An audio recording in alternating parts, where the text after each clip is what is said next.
अस्सलाम वालेकुम, welcome back to my channel. I hope कि आप सब लोग ठीक होंगे, खैरियत से होंगे।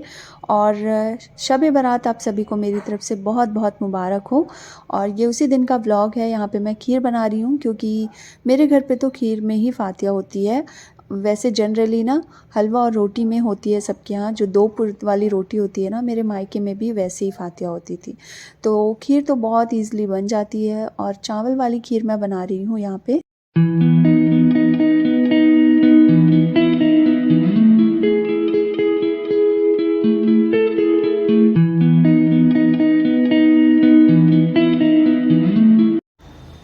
अच्छा जी, तो खीर मैं बना रही हूँ 1 पैकेट की, क्योंकि बहुत ज़्यादा बनाओ तो बच जाती है और फिर हेडेक हो जाता है। और कोई देने लेने वाला भी नहीं है यहाँ पे ज़्यादा, तो बस थोड़ी सी ही बना रही हूँ। तो इसका मेजरमेंट आपको मैं बता देती हूँ, बिल्कुल परफेक्ट मेजर बताऊँगी। 1 पैकेट की अगर आप खीर बना रहे हो, 1 पैकेट मतलब कि जो 500 लीटर वाला आता है ना, आधा किलो वाला, अगर 1 पैकेट आपने लिया है तो 1 मुट्ठी उसमें चावल होना चाहिए। ये बिल्कुल परफेक्ट मेजर है। अगर आप चावल की खीर बना रहे हो तो सबसे अच्छी बनती है खीर अगर इस तरीके से आप बनाओगे तो। और बस चावल धो के आप उसमें डाल दो, और जब तक चावल कुक ना हो अच्छे से तब तक आप उसे सिर्फ पकाते रहो। और कुक होने के बाद भी चावल जो है ना अच्छे से फूल जाना चाहिए, तब आपकी खीर जो है ना परफेक्ट लास्ट में डन होगी।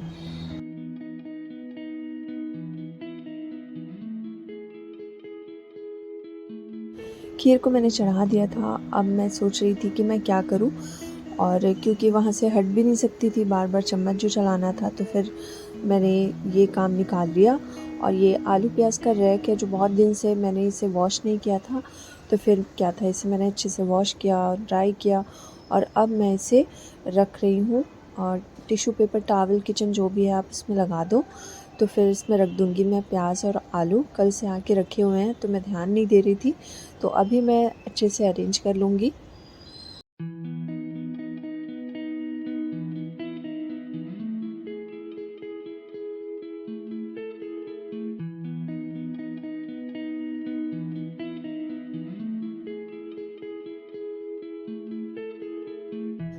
अब यहाँ पे खीर की लुक आप देख सकते हो, बहुत अच्छे से पक गई है और फूल भी गई है। तो इसे अच्छे से मैश कर लेंगे। और अभी इसमें चीनी मैंने नहीं डाली है, थोड़ी देर बाद डालूंगी। आप चम्मच से ही अंदाज़ा लगा सकते हो कि बहुत देर तक ये अच्छे से पकी है, और कलर भी पूरा जो है ना चेंज हो जाता है। तो यहाँ पे चीनी भी मैंने डाल दी है, और इलायची का पाउडर डाल देंगे। और मैं वैसे ज़्यादा अच्छे से कूट नहीं पाई इलायची को, क्योंकि जो मेरी कूटनी है वो दिखाई नहीं दे रही थी।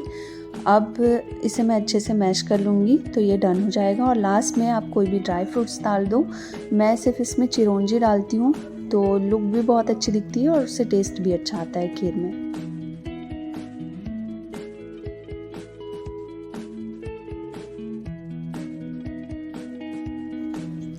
खीर यहाँ पे ऑलमोस्ट डन हो गई है। चिरौंजी भी मैंने डाल दी है और चीनी भी अब अच्छे से मिक्स हो गई होगी और घुल गई होगी। तो अब मैं फ्लेम ऑफ कर दूंगी, और उसके बाद मैं चले गई थी बालकनी में, क्योंकि कुछ पढ़ना था सूरज डूबता हुआ देख के, लेकिन मुझे नहीं दिखा सूरज, तो मैं वैसे ही पढ़ ली। और उसके बाद अंदर आके फिर मैंने नमाज़ पढ़ी, नफिल नमाज अदा की, और यासीन शरीफ भी मैंने पढ़ा।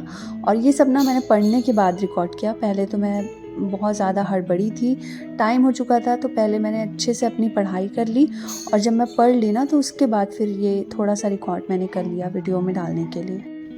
कहते हैं कि आज की रात बार बार नहीं आती, साल में एक बार आती है। तो हमें बहुत ज़्यादा इबादत करना चाहिए और तौबा करना चाहिए, अल्लाह से माफ़ी मांगनी चाहिए, और दिल से सबसे माफ़ी मांगना चाहिए। अगर आपने जाने अनजाने में किसी का दिल दुखाया है, तो यही दिन होता है कि आप उन सब से माफ़ी मांग लो और मिल जाओ उनसे।